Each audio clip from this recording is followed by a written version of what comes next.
and Senator Craughwell. Are you sharing time, Senator? I wish to share time with my colleague, Senator Norris, if I may, please. 5 and 3. And agreed? Agreed.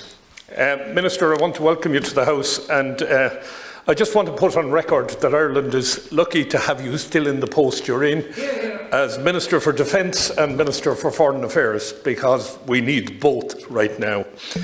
Without doubt, the UK Internal Market Bill is the most controversial piece of legislation that has ever been put forward by the UK Government and can be challenged on many legal, constitutional and political fronts. I reiterate the measures outlined in the motion put forward by Fianna Fáil and give them my full support, but I think that we need to be very realistic as time is of the essence here. As a former member of the Implementation of the Good Friday Agreement Committee, I can attest to the commitment of both sides of the community in Northern Ireland to the peace process, but also to the fragility of the peace should a border be reinstated. I have to put on record here, Minister, my deepest regret that Ian Marshall is not a member of this House at this time, for we needed somebody of his calibre here, and I hope that you will find a role for him in your department. Here in the Republic of Ireland, we will be forced to implement a border should this deal go down. The Brits will have no interest whatsoever in putting a border in place. We'll have a Turkey-Greece solution. The Turks don't care how many trucks go across their borders. The Greeks have to protect the single market. The same will apply here.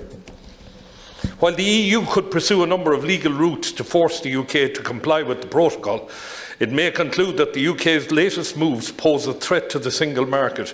If so, the politically sensitive question and one which brings security risks of a border infrastructure on the island of Ireland will have to be reopened. Once again, Northern Ireland finds itself at the centre of the Brexit negotiation, and once again it appears that it's been used as a political football. I have to say, I regard what's happening as thuggery. I really do believe that whoever came up with this idea is playing chicken with a very dangerous game in place. The UK's government's motivation may not be clear, but there can be no doubt that breaking international law risks serious consequences in Northern Ireland. And if the UK government really wants to protect the peace in the region, then it should seriously rethink its moves. I'm delighted to see today that my own university, the London School of Economics and Political Science, has warned Boris Johnson that in the event of a no-deal Brexit, they are likely to suffer 3 times the impact the pandemic will cause in the near future over the long term. I hope that Boris Johnson thinks carefully about that. As a nation, we can use every diplomatic and intergovernmental avenue to limit the effects of the UK decision, and it may be successfully resolved before the year end.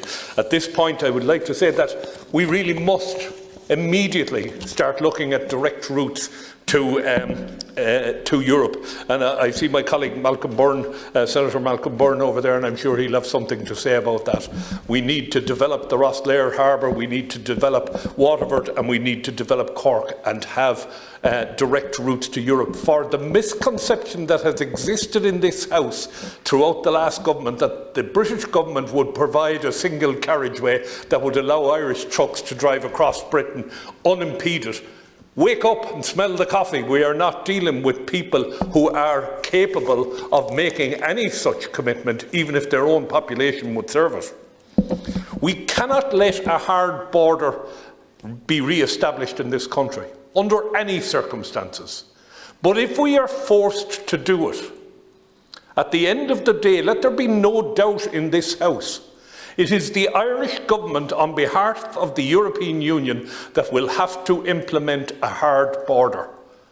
The British will have no interest. Why would they care?